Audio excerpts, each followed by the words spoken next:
Imagine, tu arrives à la Coupe du Monde avec le poids d'un continent sur les épaules, ou avec le poids de 30 ans de quart de finale jamais franchi. C'est exactement la tension que ce Mexique contre Afrique du Sud va cristalliser dès le coup d'envoi. Parce que dans ce groupe A, personne ne peut se permettre de lâcher des points dès la première journée.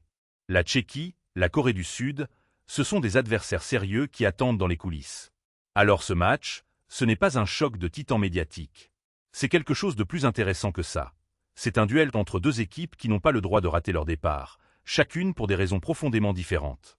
Le Mexique porte la malédiction du quinto partido, le fameux 5e match qu'il n'a jamais su atteindre depuis 1986.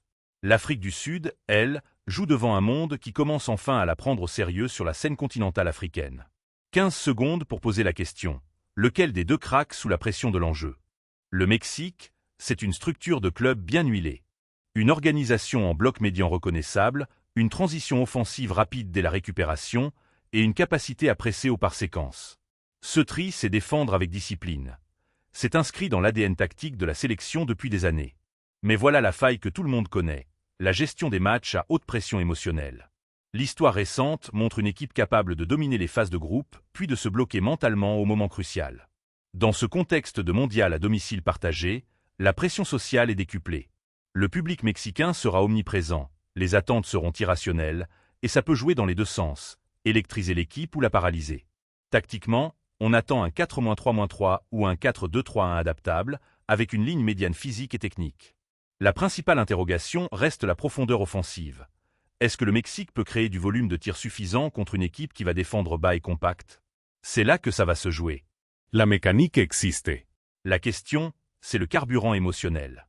Bafana Bafana, les garçons, les garçons. Ce surnom dit quelque chose d'important sur l'identité de cette équipe. Du collectif, de l'énergie, une solidarité défensive remarquable. L'Afrique du Sud a démontré sur la scène continentale africaine qu'elle n'est plus une quantité négligeable. Elle sait souffrir, elle sait tenir un score, et elle possède une organisation défensive rigoureuse qui rend la vie difficile aux équipes qui aiment posséder le ballon.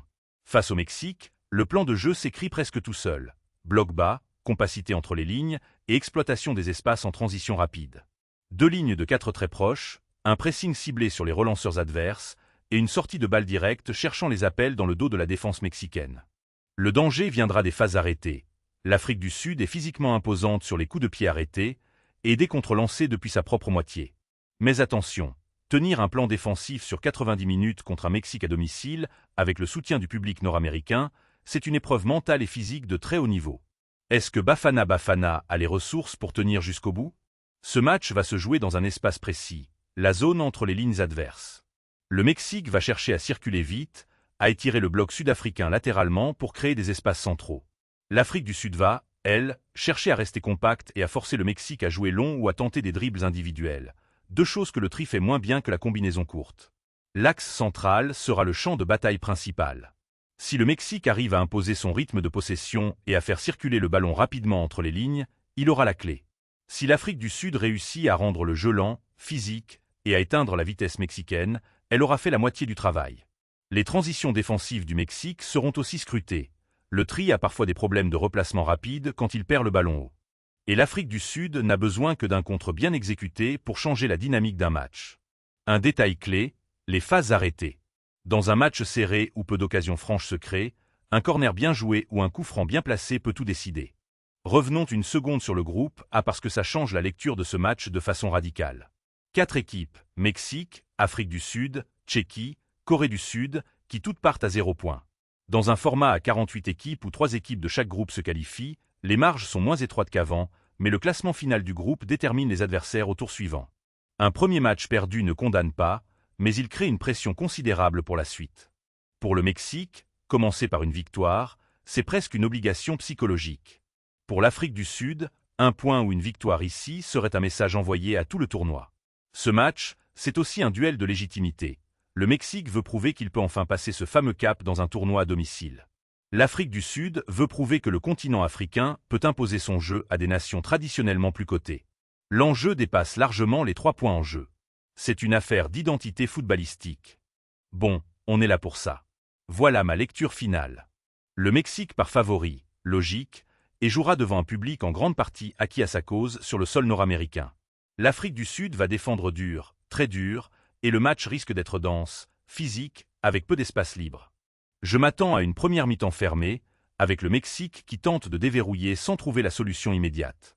Le tournant pourrait venir d'une phase arrêtée ou d'une erreur individuelle dans l'une ou l'autre direction. Ma prédiction, Mexique 2, Afrique du Sud 1. Une victoire mexicaine courte, acquise après avoir concédé un but qui va faire transpirer tout un peuple pendant 20 minutes. L'Afrique du Sud est capable de marquer, et elle le fera probablement, mais elle ne tiendra pas sur 90 minutes le niveau défensif nécessaire pour arracher le nul ou plus. Mon degré de confiance, 55%. Ce n'est pas un match prévisible. C'est précisément pour ça qu'il faut le regarder. Les matchs à 95% de confiance, ça ne fait pas de bonnes histoires. Celui-là, ça pourrait en être une. Mexique contre Afrique du Sud, c'est le genre de match que les algorithmes vont bouder parce qu'il ne met pas en scène les noms les plus clinquants du tournoi. C'est aussi exactement le genre de match que les vrais passionnés de foot vont dévorer, parce que l'enjeu est réel, les identités tactiques sont claires, et le suspense ne sera pas artificiel. Deux équipes qui ont quelque chose à prouver, un groupe ouvert, une pression psychologique immense. Tous les ingrédients d'un grand premier match de phase de groupe. Si vous êtes ici, c'est parce que vous regardez le foot différemment. Vous ne voulez pas juste savoir qui a gagné. Vous voulez comprendre pourquoi, comment, et ce que ça dit de la suite. C'est exactement ce qu'on fait ici sur Coup d'envoi, match après match, tout au long de ce mondial 2026.